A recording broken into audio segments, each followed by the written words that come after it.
This is the Neo 65 core. I've been trying out the past few days with different configurations, and out of all the boards I've tried this year, this is pretty high up there. The core series is considered the budget option when it comes to Neo boards, because Neo boards tend to cost a little over $300 or so.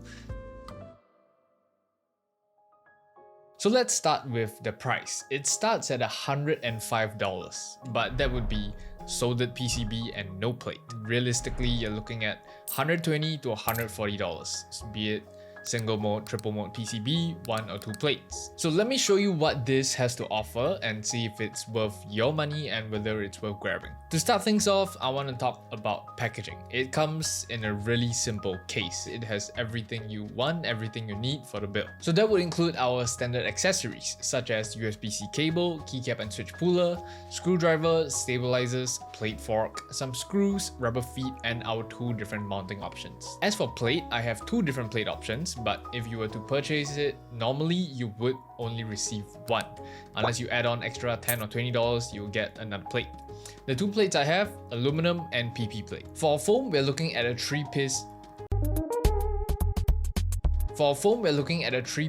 foam set. We have PE, plate, and case foam. Now for PCB, I have the 5-pin hot swap, no RGB, no flex cuts. The only thing you're looking at changing is whether soldered or hot swap or triple mode or single mode. So if you have seen the Neo 60 core, I'm sure you would guess that this is a uni case. No top frame, no bottom frame, just a singular piece of metal that is our case. And that's not a bad thing. It's definitely very different from basically every single board I have reviewed aside from the core series.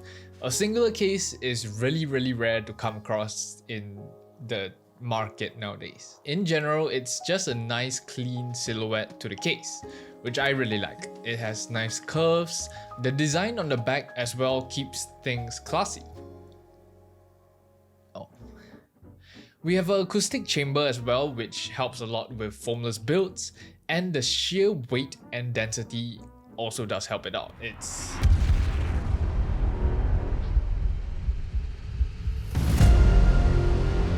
really heavy. So as I mentioned, I did try out different configurations. So I'll be trying out different configurations. As I mentioned, I tried out a bunch. Hopefully the different configurations I did can help you decide between the aluminum plate, PP plate. Hopefully it helps, you know. So let's start off with lighter, clackier sound profiles, which means we'll be using the aluminum plate. For my switches, I'll be using the HMX Swift switches. If you're trying to go for a brighter, lighter, clackier sound, I would recommend HMX switches. No matter what kind of switch or which switch you get from HMX, it's gonna come out clackier than most switches. HMX in general just has that sound profile to it. And surprisingly, even though I didn't use a plate fork, it's really easy to install the switches completely foamless. I mean, I normally have a hard time. It was easy. Simple as that, I threw on a set of keycaps, PP Defense Deep Sea Predator. It just matches the blue, you know?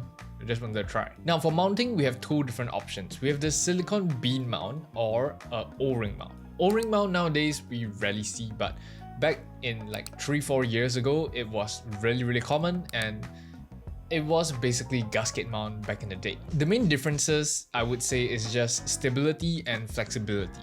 And I mean, that's what mounting is, right? The silicone bean mount provides a bit more flex and it just feels a lot softer.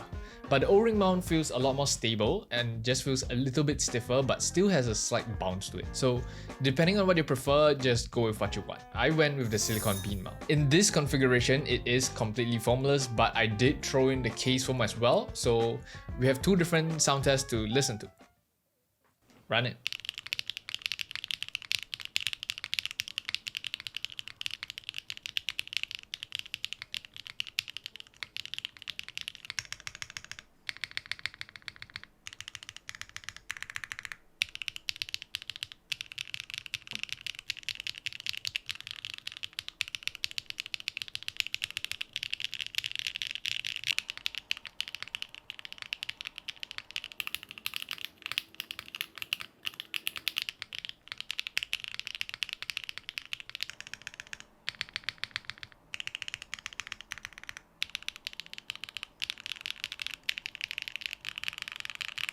It sounds really clean. It's very bright, very poppy, and I typically do not really enjoy very clacky or light builds, but maybe it's the switches. I feel like it has that slight pop to it, which I really enjoy. If you were to ask me what kind of sound profile I like, I always loved poppy. And for the typing experience, I do prefer it with the case foam.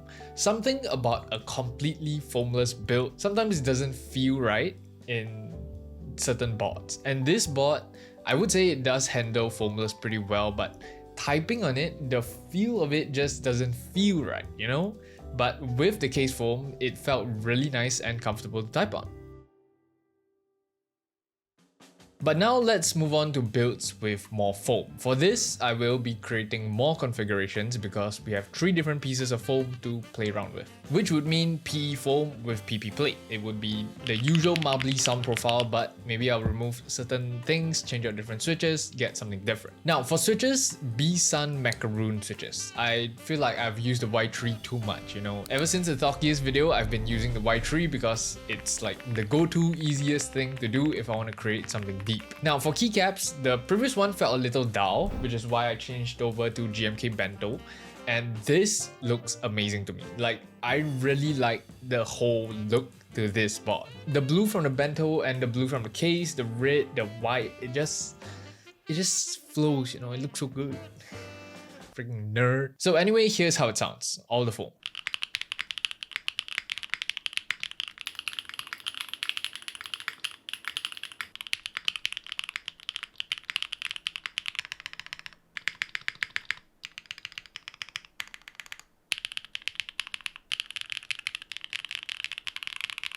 Why does it sound like that? That's literally what I asked myself. I just expected something deep, the usual, you know, thock, creamy, blah blah blah.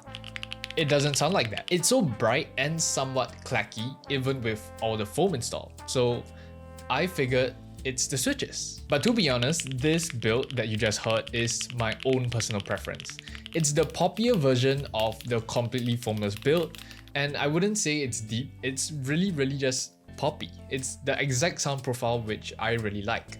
So if I had a choice, this would be the configuration I would want to run it in. But since I do want to explore different sound profiles for you guys as well, I will be trying out different switches, and I went back on my word by using the white trees. Oh shit. Oh shit.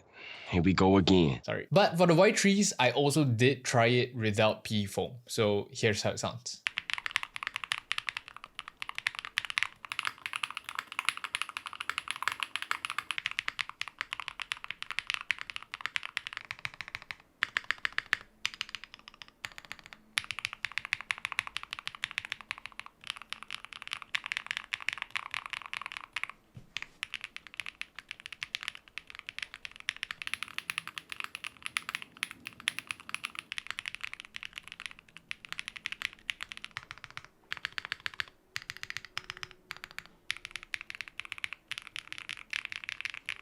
So yeah, it was the switches. This board is really versatile. You can basically create a sound profile based on the switches you're using. Be it with foam, without foam, there are many combinations to this. But with certain boards, switches just don't play such a huge part in their sound profile. For this, switches play a huge part. I would say 50% of how this board sounds comes from switches. Technically, any board is versatile and can do this, but not as good as this. It's not that easy to create something talky, poppy, clacky in a single board without, you know, it's just a good board, man. Now, who is this for? I feel like it's definitely suited for beginners who aren't really familiar with what they like. Or maybe veterans who, I don't know if I should call you a veteran, but Rainy 75, Zen 65, you know, all the basic Lucky 65. This is the next step in your hobby. Trust me. It's really easy to build. The uni case, it looks so good. It literally feels so premium. I'm glazing so much on this board, but I'm not getting paid to say this. This is honestly a 10 out of 10. The only thing I can complain about, if you want to complain, layout. But I'm pretty sure sooner or later we'll see Neo 75 Core, which would be I'll be using that. So yeah, if you're interested, I definitely would recommend grabbing one of these. I would say this is a budget premium board. It's like $100, $140. It's within that range that isn't exactly budget, but isn't exactly too expensive either. So we don't get a lot of these, and these are really nice to have. But aside from that, if you guys enjoyed this video, do leave your comments down below on the Neo 65 core. Like this video if you enjoyed this video, subscribe if you enjoyed my content, and I'll see you guys in the next one. Peace.